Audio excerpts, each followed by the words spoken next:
আলহামদুলিল্লাহি রাব্বিল আলামিন ওয়াসসালাতু ওয়াসসালামু আলা খাতামিন নাবিয়্যিন আম্মা বা'দ ফাআউযু বিল্লাহি মিনাশ শাইতানির রাজীম বিসমিল্লাহির রহমানির রহিম আসসালাতু ওয়াসসালামু আলাইকা ইয়া রাসূলুল্লাহ ওয়া আলা আলিকা ওয়া আসহাবিকা ইয়া হাবিবাল্লাহ আসসালাতু ওয়াসসালামু আলাইকা ইয়া নাবিয়্যাল্লাহ ওয়া আলা আলিকা ওয়া আসহাবিকা ইয়া নূরাল্লাহ। মাদানী চ্যানেলের ধারাবাহিক অনুষ্ঠান সাহাবায়ে কেরাম আলাইহিমুর রিদওয়ানগণের মাতাগণ নিয়ে আরও একবার উপস্থিত হয়েছে। বিগত পর্বে আমরা হযরত সাইয়্যিদুনা আনাস বিন মালিক রাদিয়াল্লাহু তাআলা আনহু-এর আম্মু জান হযরত সাইয়্যিদাতুনা উম্মে সুলাইম রাদিয়াল্লাহু তাআলা আনহা-এর জীবনের বিভিন্ন দিক আলোচনা করার চেষ্টা করেছি, কিন্তু সময় স্বল্পতার কারণে পূর্ণাঙ্গ আলোচনা আমরা করতে পারিনি। যদিও বা একটি সিলসিলা পুরো করলেও আমরা আলোচনা শেষ করতে পারবো না, তারপরেও আধুরা থেকে যায়, বাস আধা ঘন্টায় হয় না। যার কারণে আমরা এই পর্বেও হযরত সাইয়্যিদুনা আনাস বিন মালিক রাদিয়াল্লাহু তাআলা আনহু এবং তার আম্মু জানের জীবনের বিশেষ বিশেষ কিছু বৈশিষ্ট্য নিয়ে আলোচনা করব। যে যেখান থেকে আমাদেরকে দেখছেন, দূরে কিংবা কাছে, দেশে কিংবা প্রবাসে, আপনাদের সবাইকে এক রাশ প্রীতি ও শুভেচ্ছা জানাচ্ছি। আসুন না আমরা অনুষ্ঠানের শুরুতেই দুরূদ শরীফ পাঠ করার কি ফজিলত ও বারাকাত রয়েছে তা শ্রবণ করি। রহমতে দু আলম সাল্লাল্লাহু আলাইহি ওয়াসাল্লাম ইরশাদ করেন, যে ব্যক্তি দৈনিক আমার প্রতি 50 বার দুরূদ শরীফ পাঠ করবে, কাল কিয়ামতের মাঠে আমি তার সাথে মুসাফাহ করব। সুবহানাল্লাহ। মাদানী চ্যানেলের দর্শকবৃন্দ, এই সুযোগ আমাদের হাতছাড়া করার কথা নয়। আজকে দুনিয়াতে যদি আমাদেরকে কেউ বড় বড় কোনো অফার দিয়ে দেয়, তবে আমরা একেবারে নির্দ্বিধায় ওই অফারগুলো মেনে নেই। দুনিয়াতে যদি আমাকে কেউ বলে দেয় যে আমাকে অমুক তমুক এটা সেটা দেওয়া হবে আর এর বিনিময়ে আমি এটা পাবো, হাই হাই, আমি আপনি তো বাস মুহূর্তেই বলে ফেলি যে ওকে দ্যাটস ফাইনাল। কিন্তু আমরা এতটুকু রিয়ালাইজ করতে চাই না দু আলমের বাদশাহ সাল্লাল্লাহু আলাইহি ওয়াসাল্লাম আমার সাথে মুসাফা করবেন, তো এর চাইতে বড় পাওয়া আমার জন্য কি হতে পারে? আর এটার কত আসানভাবে আমি পাচ্ছি, বাস দৈনিক 50 বার দুরূদ শরীফ। আসুন আমরা নিয়ত করি ইনশাআল্লাহুল কারীম আমরা অধিক হারে দুরূদ শরীফ পাঠ করার চেষ্টা করব। আসুন আমরা আরো একবার এই প্রোগ্রামকে সুসজ্জিত করার নিয়তে দুরূদ শরীফ পাঠ করে নিই। সাল্লু আলাল হাবিব সাল্লাল্লাহু তাআলা আলা মুহাম্মদ সাল্লাল্লাহু আলাইহি ওয়াসাল্লাম। মাদানী চ্যানেলের ধারাবাহিক অনুষ্ঠান সাহাবায়ে কেরাম আলাইহিমুর রিদওয়ানগণের মাতাগণ, এই অনুষ্ঠানে আমরা মায়েদের ভূমিকা নিয়ে আলোচনা করার চেষ্টা করি। মাদের কেমন হওয়া উচিত, একজন মা হিসাবে তার সন্তানদের প্রতি কি কি হক আদায় করা উচিত, বা তার যেই জীবন পরিচালনার দিকগুলো রয়েছে এগুলো কেমন হওয়া উচিত, তা আমরা ওই সাহাবীদের সোনালী যুগ, সাহাবায়ে কেরাম আলাইহিমুর রিদওয়ানগণদের মাতাগণের যে সোনালী যুগ, সোনালী জীবন ছিল, তা থেকে আমরা আরজ করার চেষ্টা করেছি। নিঃসন্দেহে আমরা সবাই দুনিয়া ও আখিরাতের কল্যাণ চাই, কিন্তু কল্যাণ যে রাস্তায় রয়েছে, যারা কল্যাণকামীদের অন্তর্ভুক্ত হয়েছেন তাদের রাস্তা হয়তো আমরা অনুসরণ করতে চাই না। আসুন না আমরা বাস নিয়ত করি, আমরা যতদিন এই জমিনের উপরে থাকবো ততদিন বাস আল্লাহ সুবহানাহু ওয়া তাআলার গোলামি করব, যারা করেছেন তাদেরকে অনুসরণ করব। আর এরই একটি মাধ্যম হচ্ছে সাহাবীদের আলোচনা, সাহাবাদের মাতাগণ এই অনুষ্ঠান নিয়ে আসে। আসলে মা কুদরতের অনন্য এক নিদর্শন। মা এমনই, সত্যি কথা, যিনি নিজে না খেয়ে সন্তানকে খাওয়ানোর চেষ্টা করে, নিজে না পড়ে সন্তানকে পড়ানোর চেষ্টা করে, নিজে গরমে থেকে অসহ্য যন্ত্রণায় থেকে সন্তানকে বাতাস দেওয়ার চেষ্টা করে। হ্যাঁ, মা এমনই এক ব্যক্তি যিনি নিঃস্বার্থভাবে সন্তানকে ভালোবাসেন। যখন সন্তান অসুস্থ হয় সবচেয়ে বেশি যিনি পেরেশানিতে থাকেন তিনি হচ্ছেন মা, যিনি সন্তানকে জন্ম দিতে গিয়ে অসহ্য যন্ত্রণা সহ্য করেছে, না ভালোভাবে খেতে পেরেছে, শুতে পেরেছে, না নিজের ইচ্ছে মতো কোনো কিছু করতে পেরেছে। আর ওই সন্তান যখন দুনিয়ার মুখ দেখে, ওই সন্তান যখন বড় হয়, তখন একবারের জন্য ভালো করে ফিল করার চেষ্টা করে না যে আমি কিভাবে আসলাম দুনিয়াতে। মাশাআল্লাহ, এটি অনেকের ক্ষেত্রে হচ্ছে। এমনও হচ্ছে যখন ওই পিতামাতা, ওই মা যিনি আমাকে এই দুনিয়ার আলো বাতাস দেখিয়েছেন, আমাকে এত বড় করিয়েছেন, উনি যখন অসুস্থ হয়ে পড়ে মারাদাল্লাহ, ওই সময় ওই সন্তানের সেবা করার সুযোগ হয় না, তার অফিস থেকে ছুটি মিলে না। এটা কেন হচ্ছে? বাস কারণ একটাই, দ্বীনে ইসলামের সঠিক বুঝ না থাকা। সাহাবাদের অনুসরণ না থাকা। আর এর পিছনে আমি বলবো সবচেয়ে বড় যে ভূমিকা, সবচেয়ে বড় যে একটি দেওয়াল, সেটা হচ্ছে মাতা তার সন্তানকে ওইভাবে পরিচালিত করেননি যেভাবে সাহাবায়ে কেরাম আলিম রিদওয়ানগণদের মাতাগণ তাদেরকে পরিচালিত করেছেন, এইভাবে হয়তো তারা পরিচালনা করেনি। আলহামদুলিল্লাহ আমাদের সোসাইটিতে এমন অনেক পরিবার আছে, তাদের সন্তানরা কত আদর, স্নেহ, মায়া, মমতা, শ্রদ্ধার সাথে তাদের মায়ের সাথে আচরণ করে, তাদের মায়ের হকগুলোকে পূরণ করার চেষ্টা করে, তাদের প্রতি লাখো সালাম। কিন্তু আফসোস তাদের জন্য যারা এই মাদের ব্যাপারে উদাসীন রয়েছে। আসুন আমরা কোরআনুল কারীম ফুরকানুল হামিদের ওই আয়াতে কারিমার দিকে নজর দেওয়ার চেষ্টা করি, যেখানে আল্লাহ সুবহানাহু ওয়া তাআলা মাদের ব্যাপারে সজাগ থাকার হুকুম দিয়েছে, যার কানজুল ঈমানের অনুবাদ। আল্লাহ সুবহানাহু ওয়া তাআলা ইরশাদ করেন, এবং আমি মানুষকে তার পিতা মাতা সম্বন্ধে তাকিদ দিয়েছি, তার মা তাকে গর্ভে ধারণ করেছে দুর্বলতার উপর দুর্বলতা সহ্য করে, এবং তার দুধ ছাড়ানো 2 বছরের মধ্যে। এও যে কৃতজ্ঞতা প্রকাশ করো আমার এবং আপন পিতা মাতার, শেষ পর্যন্ত আমারই নিকট আসতে হবে। আল্লাহু আকবার। আল্লাহ সুবহানাহু ওয়া তাআলা কোরআনুল কারীম ইরশাদ করেছেন আমাদেরকে মাতা পিতার প্রতি কতটা সজাগ থাকতে হবে। আমাদের মা আমাদের জন্য কতটুকু কষ্ট যন্ত্রণা সহ্য করেছে, আল্লাহ সুবহানাহু ওয়া তাআলা আমাদের এই ব্যাপারে তাগিদ দিয়েছে কোরআনুল কারীমে। কিভাবে আমরা ভুলে থাকি ওই মায়ের কথা, কিভাবে আমরা ওই মায়ের হক থেকে নিজেদেরকে দূরে রাখার বাহানা খুঁজি। অপরদিকে সাহাবায়ে কেরাম আলিম রিদওয়ানগণ কতটা আদবের সাথে, সম্মানের সাথে, ভালোবাসার সাথে মায়েদের সাথে জীবন অতিবাহিত করেছেন, মাদের হককে সুন্দরভাবে প্রতিষ্ঠিত করার জন্য কতটা চেষ্টা করেছেন। আমরা তো শুনেছি এক একজন সাহাবীদের জীবনী থেকে তারা মায়েদের ব্যাপারে কতটুকু সজাগ ছিলেন। হযরত সাইয়েদনা আনাস বিন মালিক রাদিয়াল্লাহু তাআলা আনহু, উনি আল্লাহর নবী রাসূল সাল্লাল্লাহু আলাইহি ওয়াসাল্লামের খাদিম ছিলেন, আর মা তাকে এমন আদেশ দিয়েছেন, এমনভাবে তার অর্থাৎ দু আলমের বাদশাহ সাল্লাল্লাহু আলাইহি সাল্লাম এর খিদমতে নিযুক্ত করেছেন। একদা হযরত সাইয়েদনা আনাস বিন মালিক রাদিয়াল্লাহু তাআলা আনহু আল্লাহর নবী রাসূল সাল্লাল্লাহু আলাইহি ওয়াসাল্লামের আদেশে কোথাও গিয়েছিলেন কোনো এক জরুরি কাজে। যখন কাজ করে একটু দেরিতে বাসায় ফিরলেন, তখন মা, স্বাভাবিক মা বলতেই পারে যে বাবা এত দেরি কেন হলো। তখন হযরত সাইয়েদনা আনাস বিন মালিক রাদিয়াল্লাহু তাআলা আনহু নারমি ভাষায়, আদবের সাথে, ভালোবাসার সাথে আরজ করতে লাগলেন, আম্মু জান, আমি আমার দু আলমের বাদশাহ সাল্লাল্লাহু আলাইহি ওয়াসাল্লামের সাথে ছিলাম, ওনার সাথে কোনো এক কাজে গিয়েছি। তখন মা জানতে চায় যে কিসের কাজ। তখন হযরত সাইয়েদনা আনাস বিন মালিক রাদিয়াল্লাহু তাআলা আনহু আদবের সাথে, সম্মানের সাথে বলতে লাগলেন যে মা, এটা অনেক গোপন এক বিষয়, বাস এতটুকু, এটা অনেক গোপন বিষয়। তখন মা কি বললেন যে বাবা, এটা সাবধান, মানে কারোর সাথে শেয়ার করা যাবে না, কাউকে বলা যাবে না, এর গোপনীয়তা খুব খুব ইজ্জতের সাথে, খুব নিষ্ঠার সাথে পালন করতে হবে। কতটা তাগিদ দিলেন। আর আজকে যদি আমাদের বেলায় হয়, মা জিজ্ঞেস করলেন যে বাবা, এত এত দেরি কোথায় ছিলে তুমি, হ্যাঁ, এত দেরি কেন হলো? প্রতি উত্তরে আমরা কত কিছু বলে ফেলি, হ্যাঁ এটা সেটা, আস্তাগফিরুল্লাহ। আবার অনেক মাও এরকম আছে যারা কিনা শুধু শুধু অহিতুক বিষয়ে প্রশ্ন করে থাকে। তখন সন্তান অটোমেটিক্যালি কি বিগড়ে যায় যে মা শুধু শুধু প্রশ্ন করে। আমি ওয়াশরুমে গিয়েছিলাম তো কতক্ষণ হলো, আমি গোসল করছিলাম তো কতক্ষণ হলো, কিংবা আমি বারান্দায় ছিলাম, ঘরে ছিলাম, অথচ আমাকে কত কিছু বলা হচ্ছে। তো এগুলো সন্তানকে কি করে দেয়, বিগড়ে দেয়। আর এদিকে দেখুন হযরত সাইয়েদাতুনা উম্মে সুলাইম রাদিয়াল্লাহু তাআলা আনহা, যিনি হযরত সাইয়েদনা আনাস বিন মালিক রাদিয়াল্লাহু তাআলা আনহু এর আম্মু জান ছিলেন, যখন দেরি হলো আর যখন উত্তর শুনলেন যে আমি এক গুরুত্বপূর্ণ গোপনীয় কাজে ছিলাম, তখন মা সাথে সাথে বলতে লাগলো যে এর গোপনীয়তা বজায় রাখতে হবে। মা জানতে চাইনি ওই গোপন বিষয় কি, কতটা শিক্ষা তাদের ছিল।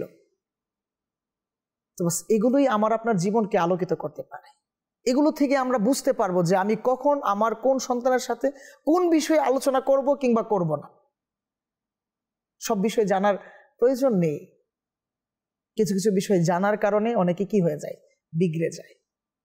বাস আমরা আমাদের মা এবং সন্তানদের ওই বিষয়গুলোকে লক্ষ্য রাখার চেষ্টা করব। সাল্লু আলাল হাবিব সাল্লাল্লাহু তাআলা আলা মুহাম্মদ সাল্লাল্লাহু আলাইহি ওয়াসাল্লাম। হযরত সাইয়্যিদাতুনা উম্মে সুলাইম রাদিয়াল্লাহু তাআলা আনহা কত ভালোবাসার সাথে, কত আবেগ নিয়ে আল্লাহর নবী রাসূল সাল্লাল্লাহু আলাইহি ওয়াসাল্লামের বারগাহে তার সন্তানকে নিয়ে গিয়েছিলেন, বাস সুপর্দ করে দিয়েছিলেন যেন আল্লাহর নবী রাসূল সাল্লাল্লাহু আলাইহি ওয়াসাল্লাম তাকে খাদিম হিসেবে গ্রহণ করে নেয়। পরবর্তী সময়ে যখন একের পর এক বিবাহের বন্ধনে আবদ্ধ হওয়ার পরামর্শ প্রস্তাব আসতে লাগলো, আর উম্মে সুলাইম রাদিয়াল্লাহু তাআলা আনহা সব কিছুকে প্রত্যাখ্যান করলেন। কেননা তার প্রথম স্বামী তিনি দ্বীনে ইসলাম গ্রহণ করার কারণে, তিনি ঈমানদার হওয়ার কারণে কিন্তু ছেড়ে গিয়েছিল। অপরদিকে একের পর এক যে সম্বন্ধগুলো আসছিল তারাও মুসলিম ছিল, তারাও মুশরিক ছিল। তো কিভাবে দ্বিতীয়বার কোনো এক মুশরিককে গ্রহণ করা যায়? বাস দ্বীনে ইসলামের জন্য উনি কোনো সঙ্গীকে গ্রহণ করেনি।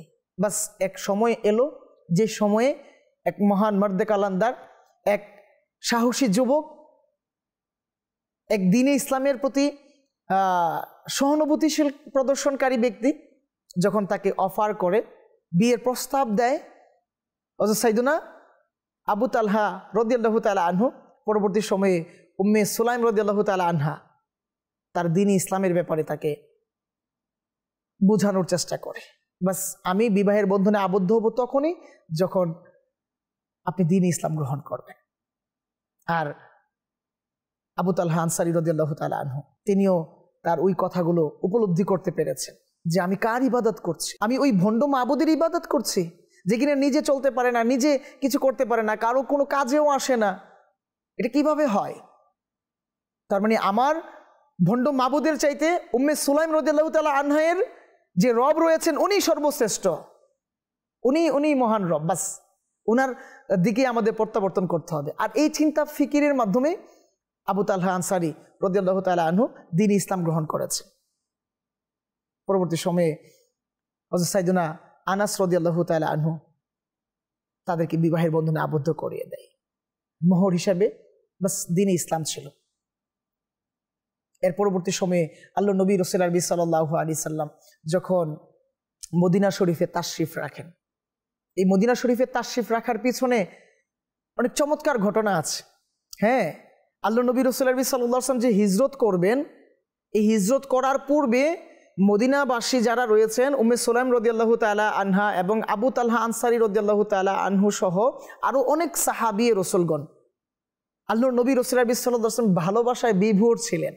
তারা অপেক্ষায় ছিলেন যে কখন আল্লাহর নবী রাসূলুল্লাহ সাল্লাল্লাহু আলাইহি ওয়াসাল্লাম এই ধুধু মরুভূমিতে, এই প্রাণহীন শহরে আসবে। আর যখন আল্লাহর নবী রাসূলুল্লাহ সাল্লাল্লাহু আলাইহি ওয়াসাল্লামের আগমনের সময় হলো, তখন আবু তালহা আনসারী রাদিয়াল্লাহু তাআলা আনহু উনি প্রায় ৭৫ জন ব্যক্তি নিয়ে, ঈমানদারদেরকে নিয়ে আল্লাহর নবী রাসূলুল্লাহ সাল্লাল্লাহু আলাইহি ওয়াসাল্লামের খিদমতে হাজির হয়েছেন। আর হাজির হয়ে বায়াত গ্রহণ করেন এবং জান, মাল ও সন্তান দিয়ে রাসূল আকরাম নূরে মুজাসসাম সাল্লাল্লাহু আলাইহি সাল্লামকে সাহায্য করার প্রতিশ্রুতি দিয়ে তাকে মদিনা গমনের দাওয়াত প্রদান করেন। ইতিহাসে এই বায়াতে লাইলাতুল উকবা, বায়াতে উকবায়ে সানিয়া, বায়াতে উকবায়ে কবিরা নামে প্রসিদ্ধি ছিল। কিছুদিন পর যখন রাসূল আকরাম নূরে মুজাসসাম সাল্লাল্লাহু আলাইহি ওয়াসাল্লাম আল্লাহ তাআলার হুকুমে হিজরত করলেন, মদিনা শরীফে তাশরিফ রাখলেন, তখন যারা সবচেয়ে বেশি আনন্দিত হয়েছিলেন, যারা সবচেয়ে বেশি খুশি হয়েছিলেন, তারা ছিলেন হযরত সাইয়্যিদাতুনা উম্মে সুলাইম রাদিয়াল্লাহু তাআলা আনহা, হযরত আবু তালহা রাদিয়াল্লাহু তাআলা আনহু এবং তাদের সন্তান। অনেক খুশি হয়েছিলেন। কিতাবে এসেছে, তারা এইভাবে বর্ণনা করেন, ওই দিন আমাদের কাছে ঈদের দিন ছিল, যেই দিন আল্লাহর নবী রাসূলুল্লাহ সাল্লাল্লাহু আলাইহি ওয়াসাল্লাম মদিনা শরীফে তাশরিফ রাখে। আর ওই দিন ছিল 12 রবিউল আউয়ালের দিন, ওই দিন ছিল সোমবার শরীফ। আল্লাহু আকবার। এজন্য আশিক এই দিনকে অনেক আনন্দের সাথে উদযাপন করে। এই জন্য এই দিন আসলে, এই দিবস আসলে আশিকদের মনে আনন্দের ঢেউ খেলে। এই জন্য আশিক এই দিনকে সকল ঈদের শ্রেষ্ঠ ঈদ বলে ঘোষণা করে, সকল ঈদের সেরা ঈদ বলে ঘোষণা করে। কেনই বা করবে না? এটা তো সাহাবীদের আকীদা ছিল, এই অনুভূতি তো সাহাবীদের ছিল। আর আমরা কেন সাহাবীদেরকে অনুসরণ করব না? আর আল্লাহর নবী রাসূলুল্লাহ সাল্লাল্লাহু আলাইহি ওয়াসাল্লাম যখন মদিনা শরীফে তাশরিফ রাখলেন, তিনি সর্বপ্রথম হযরত সাইয়্যিদুনা উম্মে সুলাইম রাদিয়াল্লাহু তাআলা আনহায়ের ঘরেই তাশরিফ রাখেন। কেননা প্রিয় নবী রাসূলুল্লাহ সাল্লাল্লাহু আলাইহি ওয়াসাল্লামের প্রতি হযরত উম্মে সুলাইম রাদিয়াল্লাহু তাআলা আনহায়ের অত্যন্ত শ্রদ্ধা ও ভালোবাসা ছিল। হুজুর সাল্লাল্লাহু আলাইহি সাল্লামও তাকে খুব মর্যাদা ও সম্মান দিতেন। কতিপয় রাওয়ায়াত অনুযায়ী আল্লাহর নবী রাসূল আরবি সাল্লাল্লাহু আলাইহি ওয়াসাল্লামের স্ত্রীগণ রাদিয়াল্লাহু তাআলা আনহুমাগণ ছাড়া মহিলাদের মধ্যে শুধুমাত্র হযরত উম্মে সুলাইম রাদিয়াল্লাহু তাআলা আনহা এবং তার বোন উম্মে হারাম রাদিয়াল্লাহু তাআলা আনহুই ব্যতিক্রম ধর্মী মর্যাদা লাভ করেছিলেন। সেই মর্যাদাটি হলো প্রিয় নবী সাল্লাল্লাহু আলাইহি ওয়াসাল্লাম মাঝে মধ্যে তাদের গৃহে যেতেন এবং দ্বিপ্রহরে সেখানে আরাম করতেন। আর আল্লাহর নবী রাসূল আরবি সাল্লাল্লাহু আলাইহি ওয়াসাল্লাম যখন ওনার ঘরে তাশরিফ রাখতেন, আরাম করতেন, আর ওই সময় যে ওনার কত আনন্দ ছিল, উনি যে কত উদ্ভাসিত হতেন, তা কিতাবে আমরা যে ঘটনাগুলো পড়েছি তা পড়লে বুঝতে পারি যে এক একজন সাহাবিয়া, এক একজন সাহাবী কতটা আনন্দিত হতেন যে আল্লাহ নবী সাল্লাল্লাহু আলাইহি ওয়াসাল্লাম আমার ঘরে তাশরিফ রেখেছেন। কিতাবে এসেছে যখন আল্লাহর নবী রাসূল আরবি সাল্লাল্লাহু আলাইহি ওয়াসাল্লাম উম্মে সুলাইম রাদিয়াল্লাহু তাআলা আনহার ঘরে তাশরিফ রাখতেন, আরাম করতেন, ওই সময় যখন গরমে আল্লাহর নবী রাসূল আরবি সাল্লাল্লাহু আলাইহি ওয়াসাল্লামের মুবারক দেহ থেকে ঘাম মুবারক ঝরতে থাকে, তখন উম্মে সুলাইম রাদিয়াল্লাহু তাআলা আনহা ওই ঘাম মুবারক সংরক্ষণ করতেন। যখন চুল পড়ে যেত ওই চুল মুবারক উনি সংরক্ষণ করতেন, আর তা অনেক আদর এবং ভালোবাসার সাথে সম্মানের সাথে সংরক্ষণ করতেন। আলহামদুলিল্লাহ, আমরা আশিকে রাসূল, আলহামদুলিল্লাহ আমরা ওই সাহাবীদের আকীদা, তাদের ওই অনুকরণগুলো করার চেষ্টা করি। আমরা ওই তবারুকাতগুলোকে সম্মান করার চেষ্টা করি। এই জন্য করি যে এক একজন সাহাবী রাসূলগণ, এক একজন সাহাবিয়াগণ আল্লাহর নবী রাসূল আরবি সাল্লাল্লাহু আলাইহি ওয়াসাল্লাম মুবারক ঘাম, চুল মুবারক, দাড়ি মুবারক, বিভিন্ন ধরনের তবারুকাতকে নিজেদের জীবনের শ্রেষ্ঠ সম্পদ হিসাবে আখ্যায়িত করেছে, তা আগলে রাখার চেষ্টা করেছে। এই জন্য আমরাও করি। উম্মে সুলাইম রাদিয়াল্লাহু তাআলা আনহার জীবনীতে এসেছে উনি বিভিন্ন যুদ্ধে আল্লাহর নবী রাসূল আরবি সাল্লাল্লাহু আলাইহি ওয়াসাল্লামের সঙ্গ দিয়েছেন। হ্যাঁ, একজন নারী হয়েও বিভিন্ন যুদ্ধে সঙ্গ দিয়েছেন। আসুন আমরা জানার চেষ্টা করি উম্মে সুলাইম রাদিয়াল্লাহু তাআলা আনহা, যার আলোচনা আমরা শুনছিলাম, তিনি যেমন একজন মহিয়সী নারী ছিলেন, উচ্চ বংশীয় ছিলেন, সন্তানদের সঠিক দেখভাল করেনওয়ালি ছিলেন, স্বামীর হক আদায়কারিণী ছিলেন, রাসূল আকরাম নূরে মুজাসসাম সাল্লাল্লাহু আলাইহি ওয়াসাল্লামের প্রতি ভালোবাসা পোষণকারিণী ছিলেন।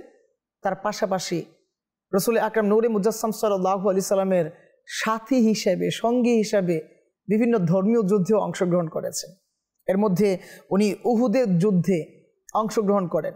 উনি মস্ক ভর্তি পানি নিয়ে সাহাবীদের কাছে যেতেন, তৃষ্ণার্ত সাহাবীদেরকে পানি পান করাতেন, বিভিন্নভাবে তাদের পাশে থাকার চেষ্টা করতেন, ক্ষত বিক্ষত সাহাবীদের পাশে সেবা শুশ্রূষার নিয়তে অবস্থান করতেন। একদা আল্লাহর নবী রাসূল সাল্লাল্লাহু আলাইহি ওয়াসাল্লাম উম্মে সুলাইম রাদিয়াল্লাহু তাআলা আনহার কাছে একটি খঞ্জর দেখলেন। আর এই খঞ্জর দেখে আল্লাহর নবী রাসূল সাল্লাল্লাহু আলাইহি ওয়াসাল্লাম ইরশাদ করছেন, উম্মে সুলাইম, এটা কিসের জন্য? তখন ওই মহিয়সী নারী, ওই সাহসী নারী এভাবে আরজ করতে লাগলেন, ইয়া রাসূলুল্লাহ সাল্লাল্লাহু আলাইহি ওয়াসাল্লাম, যদি কোনো মুশরিক আসে তবে এটাই তার জন্য যথেষ্ট, তার পেটকে চৌচির করার জন্য। কতটুকু সাহসী ছিলেন, দ্বীনে ইসলামের জন্য কতটুকু ভূমিকা উম্মে সুলাইম রাদিয়াল্লাহু তাআলা আনহা রেখেছেন। আজকে আমরা যারা মা রয়েছে, আমরা তাদের আলোচনা করার সুযোগ পাই না, আমরা তাদের জীবনীকে ভুলে গিয়েছি। অথচ আমরা আবার সুখ খুঁজি, শান্তি খুঁজি। সুখ শান্তি যাদের জীবনীতে ছিল তাদেরকে তো মানার চেষ্টা করি। মিছে গল্প কাহিনী কিচ্ছা এগুলো আমরা খুব মনোযোগের সাথে আস্তাগফিরুল্লাহ সব শ্রবণ করার চেষ্টা করি। কেন? আমাদের কি এখনো বোধ শক্তি জাগ্রত হয়নি?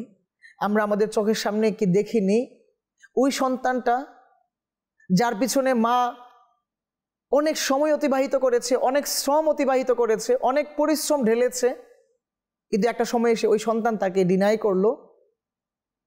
আমার সাথেও কি মাদাল এরকম ঘটেনি? তো আমি কেন ওই মহিয়সী নারীদের জীবনী আলোচনা করি না? আমি কেন তাদের জীবনী থেকে শিক্ষা নিয়ে নিজের জীবনকে পরিচালিত করছি না? হ্যাঁ, এখনই সুযোগ। বাস নিজের দুনিয়া ও আখিরাতকে উজালা করার জন্য সাহাবী এবং সাহাবীদের মাতাগণের জীবনীকে আমাদের জীবনে বাস্তবায়ন করা। আর এটাই পারে, হ্যাঁ সত্যি এটাই পারে আমার আপনার জীবনকে আলোকিত করতে। বাস আমাদেরকে আল্লাহ কবুল করে নিক। সাল্লু আলাল হাবিব সাল্লাল্লাহু তাআলা আলা মুহাম্মদ সাল্লাল্লাহু আলাইহি ওয়াসাল্লাম। মদিনী চ্যানেলের দর্শকবৃন্দ, আমরা শুনছিলাম এক মহিয়সী নারীর জীবনী, যার জীবনীতে রয়েছে দুঃখ, কষ্ট, ভয়ভীতি, পাশাপাশি রয়েছে দ্বীন ইসলামের প্রতি অগাধ ভালোবাসা, দৃঢ় ঈমান, আল্লাহর নবী রাসূলুল্লাহ সাল্লাল্লাহু আলাইহি ওয়াসাল্লামের এক একটি হুকুমকে মান্য করার মন মানসিকতা, যার ভিতরে রয়েছে স্বামীর হক আদায় করার এক প্রচেষ্টা। হ্যাঁ, ওই মহিষী নারী সন্তান কিভাবে লালন পালন করতে হবে সেই বিষয়গুলো আলহামদুলিল্লাহ জাতির জন্য উন্মুক্ত করে দিয়েছে, জাতিকে শিখিয়েছে মা কিভাবে হতে হয়, একজন স্ত্রী কিভাবে হতে হয়, কিভাবে নিজের সংসার সমাজের বিভিন্ন কাজে নিজেকে অংশগ্রহণ করাতে হয়। আজকে হয়তো আমরাও মায়াদাল্লাহ উল্টো সিধা বলে থাকি, হ্যাঁ আমি কি শুধু ঘরেই থাকবো, আমার কি বাহিরে কাজ নেই, আমি কি চাইলে পারি না সমাজের কোনো কাজে আসতে। আস্তাগফিরুল্লাহ, ওই উল্টো সিধা মন মানসিকতা নিয়ে তারা কাজে আসার বদলতে তারা বাস আস্তাগফিরুল্লাহ অহিতুক কাজেই তাদের সময়কে নষ্ট করে ফেলে।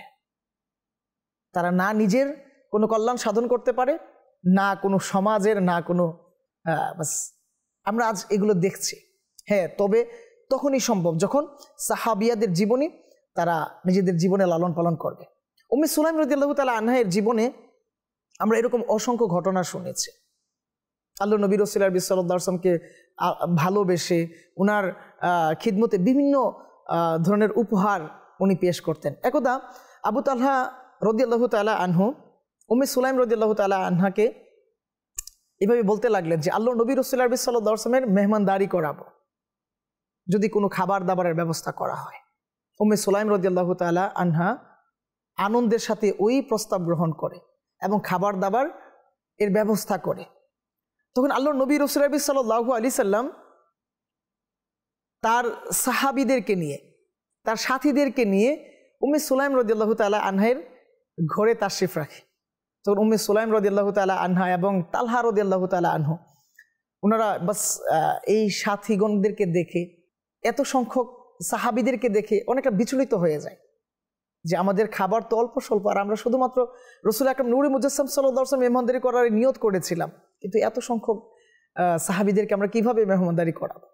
আল্লাহ তাআলার দয়া হলো, বাস ওই খাবার যা রান্না করা হয়েছিল বাস আল্লাহ নবী রাসূলুল্লাহ সাল্লাল্লাহু আলাইহি ওয়াসাল্লামের খেদমতে তা পেশ করা হলো।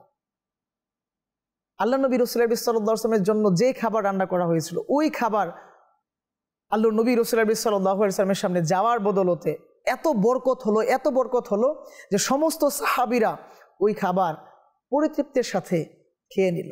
একদা আল্লাহ নবী রাসূলুল্লাহ সাল্লাল্লাহু আলাইহি ওয়াসাল্লাম ইরশাদ করছেন, কোনো একজন ক্ষুধার্ত ব্যক্তি আল্লাহ নবী রাসূলুল্লাহ সাল্লাল্লাহু আলাইহি ওয়াসাল্লাম বারগাহে এসে আরজ করতে লাগলেন, ইয়া রাসূলুল্লাহ সাল্লাল্লাহু আলাইহি ওয়াসাল্লাম, আমি খুবই ক্ষুধার্ত, আমার কিছু খাবারের প্রয়োজন। আল্লাহ নবী রাসূলুল্লাহ সাল্লাল্লাহু আলাইহি ওয়াসাল্লাম এই কথা তার পরিবার পরিজনদের মাঝে ইরশাদ করেন। কিন্তু আফসোসের ব্যাপার হচ্ছে রহমতে দু আলম সাল্লাল্লাহু আলাইহি ওয়াসাল্লামের কোনো পরিবার পরিজনদের ঘরে একজনকে মেহমানদারি করানোর মতো কোনো পাথেয় ছিল না। এতটা দারিদ্রতার জিন্দেগি অতিবাহিত করেছেন নবী পরিবারের এক একজন সদস্য। সামনে যত সাহাবারা ছিলেন তাদের উদ্দেশ্যে আল্লাহ নবী রাসূলুল্লাহ সাল্লাল্লাহু আলাইহি ওয়াসাল্লাম ইরশাদ করলেন যে কে এই ক্ষুধার্ত ব্যক্তিকে মেহমানদারি করাবে, এই অসহায় ব্যক্তিকে মেহমানদারি করাবে। আল্লাহ নবী রাসূলুল্লাহ সাল্লাল্লাহু আলাইহি ওয়াসাল্লাম ওই মুবারক জামান থেকে আসা ওই বাণীর উপর আমল করতে গিয়ে, ওই হুকুমের উপর আমল করতে গিয়ে আবু তালহা রাদিয়াল্লাহু তাআলা আনহু হাত উঠিয়ে দিলেন, দাঁড়িয়ে গেলেন যে ইয়া রাসূলুল্লাহ সাল্লাল্লাহু আলাইহি ওয়াসাল্লাম লাব্বাইক, আমি বাস ওনার মেহমানদারি করব। তো আবু তালহা আনসারী রাদিয়াল্লাহু তাআলা আনহু যখন মেহমানকে মেহমানদারি করানোর নিয়ত করলেন, তখন হযরত সাইয়্যিদাতুনা উম্মে সুলাইম রাদিয়াল্লাহু তাআলা আনহার কাছে গিয়ে এইভাবে যখন বলতে লাগলেন যে তাকে মেহমানদারি করানোর মতো কোনো খাবার কি আছে। পরবর্তী সময়ে উম্মে সুলাইম রাদিয়াল্লাহু তাআলা আনহা উনি বলতে লাগলেন যে আমাদের ঘরে শুধুমাত্র আমাদের বাচ্চার খাবারটুকু আছে, সন্তানের খাবারটুকু আছে, আমাদেরও খাবারের মতো কোনো পাথেয় নেই, এখন কি করা যায়। আপনি যখন বলেই ফেলেছেন তার মেহমানদারি করতে, লাব্বাইক। কেমন নারী ছিলেন, কেমন স্ত্রী ছিলেন, স্বামীর কথা কত সুন্দরভাবে মেনে নিলেন, শুধুমাত্র তার সন্তানের জন্য খাবারটুকু রাখা ছিল। পরবর্তী সময়ে ওই সন্তানকে ঘুম পাড়ানোর ব্যবস্থা করানো হয়, ক্ষুধার্ত অবস্থায় ঘুম পাড়ানো হয়, আর ওই সময় ঘরের আলোকে নিভিয়ে দিয়ে সন্তানকে ঘুম পাড়িয়ে ওই খাবারকে মেহমানের সামনে পেশ করা হয়। তখন মেহমান স্বাভাবিক বলবে যে আপনারাও আমাদের সাথে অংশগ্রহণ করুন। পরবর্তী সময়ে কত হিকমতের সাথে তারাও বললেন যে অবশ্যই আমরা আপনাদের সাথেই আছি। তো তারা ওই পাশে মেহমান ওই পাশে খাবার ভক্ষণ করছে, আর হযরত সাইয়্যিদাতুনা উম্মে সুলাইম রাদিয়াল্লাহু তাআলা আনহা এবং আবু তালহা রাদিয়াল্লাহু তাআলা আনহু অপর পাশে শুধুমাত্র খাবারের ভান ধরে মুখ দিয়ে শব্দ করছে। এজন্য এক উজ্জ্বল দৃষ্টান্ত মেহমানদারি করানোর। হযরত সাইয়্যিদাতুনা উম্মে সুলাইম রাদিয়াল্লাহু তাআলা আনহা আল্লাহর নবী রাসূলুল্লাহ সাল্লাল্লাহু আলাইহি ওয়াসাল্লামকে এত ভালোবাসতেন, ওনার ঘরে যদি কোনো মজাদার খাবার থাকতো তা বারগাহে রিসালাতে পেশ করতে ভুলতেন না। তো হযরত সাইয়্যিদুনা আনাস রাদিয়াল্লাহু তাআলা আনহু বর্ণনা করেন, যিনি প্রায় 2286টি হাদিস বর্ণনা করেছেন। ওই মহান সাহাবী বর্ণনা করেন যে আমার মা হযরত সাইয়্যিদাতুনা উম্মে সুলাইম রাদিয়াল্লাহু তাআলা আনহার নিকট একটি ছাগল ছিল, বকরি ছিল। তিনি তার ঘি একটি কুপিতে জমা করছিলেন। যখন এই কুপি ভরে গেল তখন তিনি তার নিজের যেই পালিত কন্যা ছিল তাকে দিয়ে আল্লাহর নবী রাসূলুল্লাহ সাল্লাল্লাহু আলাইহি ওয়াসাল্লাম বারগাহে তা পৌঁছালেন। আর আল্লাহর নবী রাসূলুল্লাহ সাল্লাল্লাহু আলাইহি ওয়াসাল্লাম ওই ঘি রিসিভ করলেন, গ্রহণ করে ওই খালি পাত্র আবার পাঠিয়ে দেয়। পরবর্তী সময়ে যখন ওই কন্যা ওই খালি কৌটা ঘরে নিয়ে আসে তখন উম্মে সুলাইম রাদিয়াল্লাহু তাআলা আনহা ছিলেন না ঘরে। কিন্তু পরবর্তী সময়ে যখন উম্মে সুলাইম রাদিয়াল্লাহু তাআলা আনহা ঘরে তাশরিফ রাখেন তখন দেখে ওই পাত্রের মধ্যে ঘি পরিপূর্ণ রয়েছে এবং তা উপচে পড়ছে। পরবর্তী সময়ে উনি রাদিয়াল্লাহু তাআলা আনহা তার পালিত কন্যাকে এইভাবে বলতে লাগলেন যে এই ঘি কি বারগাহে রিসালাতে পাঠানো হয়নি? তো ওই সময় ওই কন্যা বলতে লাগলো, জি হ্যাঁ, আমি তো পৌঁছিয়েছি। পরবর্তী সময়ে উম্মে সুলাইম রাদিয়াল্লাহু তাআলা আনহা তার সত্যতা যাচাই করার জন্য বারগাহে রিসালাতে পৌঁছে যায় আর আরজ করতে লাগলেন যে ইয়া রাসূলুল্লাহ সাল্লাল্লাহু আলাইহি ওয়াসাল্লাম, আমি যে ঘি পাঠিয়েছি তা কি আপনি রেখেছেন? আল্লাহ নবী রাসূলুল্লাহ সাল্লাল্লাহু আলাইহি ওয়াসাল্লাম মুচকি হাসি দিয়ে ইরশাদ করেন, জি, আমার ঘি আমার পাত্রে তো পরিপূর্ণ রয়েছে। আর আল্লাহ নবী রাসূলুল্লাহ সাল্লাল্লাহু আলাইহি ওয়াসাল্লাম মুচকি এসে আরও ইরশাদ করেন যে যাও, তুমি তা নিজে ভক্ষণ করো, তোমার আত্মীয়দেরকেও দিতে থাকো। কিতাবে এসেছে উম্মে সুলাইম রাদিয়াল্লাহু তাআলা আনহা নিজেও তা ভক্ষণ করতে লাগলেন এবং তার আত্মীয় স্বজনের মাঝেও দীর্ঘ কয়েকদিন তা বিলাতে লাগলেন। এমনকি অনেককে দেওয়ার পরেও তা শেষ হলো না। এই হচ্ছে আল্লাহ নবী রাসূলুল্লাহ সাল্লাল্লাহু আলাইহি ওয়াসাল্লামের বরকত। উম্মে সুলাইম রাদিয়াল্লাহু তাআলা আনহা দেখিয়েছেন কিভাবে আল্লাহ নবী রাসূলুল্লাহ সাল্লাল্লাহু আলাইহি ওয়াসাল্লামকে ভালোবাসতে হবে, দু জাহানের বাদশাহ রাহমাতুল আলামিন সাল্লাল্লাহু আলাইহি ওয়াসাল্লামের অনুসারী হতে হবে, কিভাবে তার মন খুশি করতে হবে, কিভাবে সন্তান লালন পালন করতে হবে, কিভাবে স্বামীর হক আদায় করতে হবে। তোমাদের নিচে দর্শকবৃন্দ, আমরা একটু ভাবার চেষ্টা করি আমাদের অবস্থান কি, আমরা কতটুকু রহমতে দু আলম সাল্লাল্লাহু আলাইহি ওয়াসাল্লামকে ভালোবাসি, কতটুকু তার হুকুমকে মান্য করার চেষ্টা করি, কতটুকু নিজের সন্তানদের হককে, স্বামীর হককে পূরণ করার চেষ্টা করি। আসুন না নিয়ত করি ইনশাআল্লাহুল কারীম আমরাও ওরকম হয়ে যাব যেরকম সাহাবিয়ারা ছিলেন। এক একজন সাহাবিয়া রাদিয়াল্লাহু তাআলা আনহাগণ যে চরিত্রের অধিকারিণী ছিলেন, বাস আমরাও ওই চরিত্র দ্বারা নিজেদেরকে চরিত্রবান করব। আল্লাহ সুবহানাহু ওয়া তাআলা আমাদের সকলের প্রচেষ্টাকে কবুল করো। আমাদের দর্শকবৃন্দ, আমরা দেখতে দেখতে অনুষ্ঠানের প্রায় শেষের দিকে চলে এসেছি। আসবো ইনশাআল্লাহ আমরা আগামী পর্বে নতুন কোনো বিষয় নিয়ে, নতুন কোনো একজন সাহাবী রাসূল এবং তার আম্মু জানের জীবনী নিয়ে। ততক্ষণ পর্যন্ত ভালো থাকুন, সুস্থ থাকুন, মাদানী চ্যানেল দেখতে থাকুন। সাল্লু আলাল হাবিব সাল্লাল্লাহু তাআলা আলা মুহাম্মদ সাল্লাল্লাহু আলাইহি ওয়াসাল্লাম।